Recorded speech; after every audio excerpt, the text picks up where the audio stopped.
আজকে আমি আপনাদের সাথে শীতের সবার প্রিয় মজাদার হাঁসের মাংস রেসিপিটি শেয়ার করছি। অনেকে গন্ধের জন্য হাঁসের মাংসটা খেতে পছন্দ করে না, এভাবে রান্না করলে একদমই গন্ধ থাকে না। রান্নার জন্য এখানে আমি 1 কেজি হাঁসের মাংস নিয়েছি।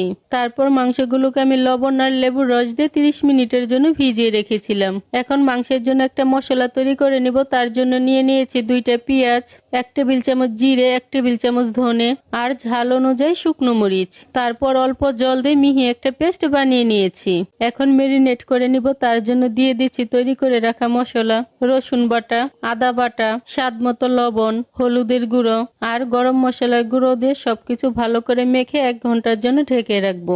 1 ঘন্টা মেরিনেট করে রাখার পর মাংসটাকে আবারও খুব ভালো করে মেখে নিচ্ছি।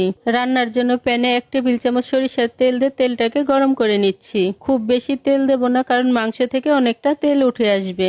এবার এলাচ, দারুচিনি, লবঙ্গ আর তেজপাতা দিয়ে 30 সেকেন্ডের জন্য ভেজে নিচ্ছি। মশলার ফ্লেভার ছাড়তে শুরু করেছে। এবার এর মধ্যে আধা কাপ পেঁয়াজ কুচি দিয়ে পেঁয়াজটাকে লালচে করে ভেজে নিচ্ছি।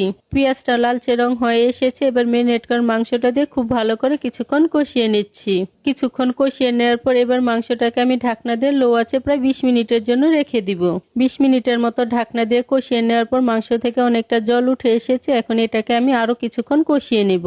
কিছুক্ষণ কষিয়ে নেওয়ার পর এবার সুন্দর একটা কালারের জন্য 1 টেবিল চামচ কাশ্মীরি রেড চিলি পাউডার দিয়ে আবারও কষিয়ে নিচ্ছি। মাংসটা কষানো হয়ে গিয়েছে। এবার ঝোলের জন্য পরিমাণ মতো গরম জল দিয়ে দিচ্ছি। গরম জল দিয়ে ভালো করে মিশিয়ে নেওয়ার পর এখন ঢাকনা দিয়ে ঢেকে রাখবো যতক্ষণ না পর্যন্ত মাংসটা সম্পূর্ণ সিদ্ধ হয়ে আসে।